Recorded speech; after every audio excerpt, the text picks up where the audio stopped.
how to run the medication log. Hello, and welcome to our training session on reviewing the medication log. Start by navigating to the Reports module. Click the Safety Reports tab at the top. The medication log is a useful tracking tool for reviewing any time a medication was administered. Click the MedLog tab. Here, you can review the medication log for a specific day or a selected date range, like the past month or week. Choose your preferred option and press Apply. The medication log will then show all the medications given to children during your selected time frame. You'll see details like the child's name, the date the medication was provided, the medication name, dosage, administrator, and any notes. To export this data, click on the CSV icon.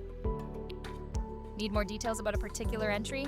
Simply click the medication line to access information, including the dosage and administration details, such as the scheduled time and the time the med was given.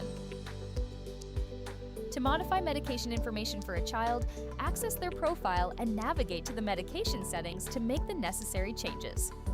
Thank you for participating.